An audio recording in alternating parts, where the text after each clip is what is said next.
2.Kings, I briefly mentioned Elijah. I didn't really say much about him, but he did some pretty cool stuff. He was supposedly a powerful prophet. But God told him to meet the king of Samarius. The king of Samarius' messengers up on this hill, and they described him as a hairy man and girt with a girdle of leather about his loins. He is Elijah the Tishbite. They sent up the first group of people. It was a captain and 50 men to meet with him. And he said, if I'm a man of God, you will be destroyed by fire. Fire came down and killed them all. Okay. Second group of people came. Again, a captain and 50 men. Same thing. If I'm a man of God, they get killed by fire. But the third group of people came. Supposedly they bowed to him and they were like begging for mercy and stuff.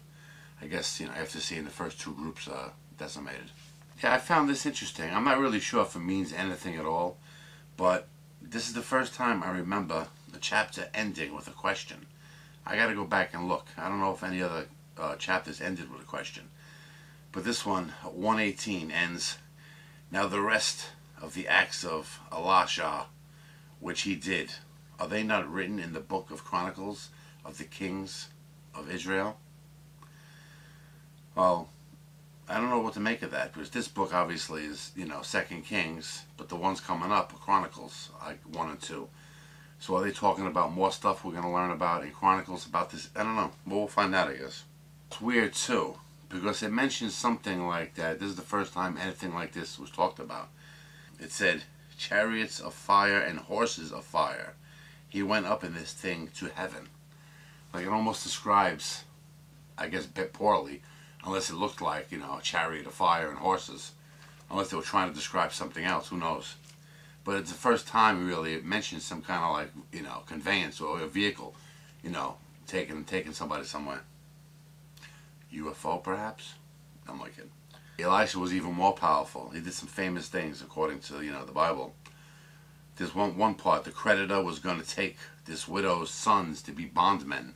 Like, she couldn't pay her debt, so he was going to take the sons, I guess, as payment. But what does that mean? Like slaves or something? That's strange. But he did some kind of miracle for her. He told her to gather up, she grew like olives for olive oil. He told her to gather up as many containers as she can, I guess barrels of some sort. And she only had a little itty bit of olive oil. But somehow he filled them all with olive oil, and she was able to pay her debt. So that was one thing. This part's interesting. It almost sounds like CPR, because it talks about this person, this kid that's not breathing, and he like lays upon him and breathes into his mouth and stuff. So that's interesting too. Earlier on we saw hygiene. We see some hygiene coming up now too, but now we're seeing CPR. It's kind of weird, but I guess people, all through history, learn different ways of helping each other. It was survival. You had to live. So they figured out stuff.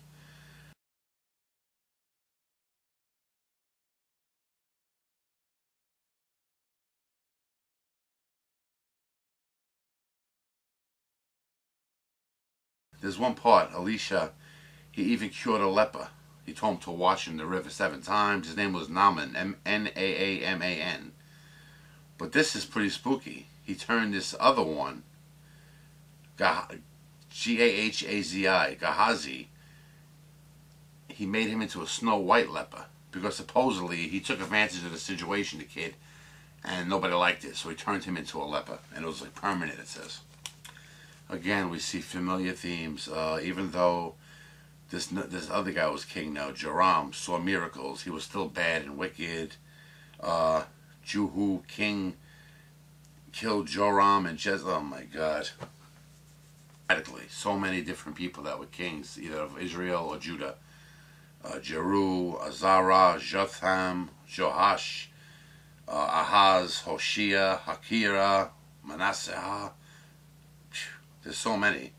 Manasseh, his grandson was Joiah. He was good and the grandfather was bad. It's just a lot of that, like who's the king, and it's pretty much all the same. They're all mostly wicked, not all, but most of them are wicked and they don't follow the way. I don't know. It just goes on and on and on and on. I can't wait to get to more exciting parts, But anyway, I'll cut it here. I'll make this one fast. And I'll see you next time.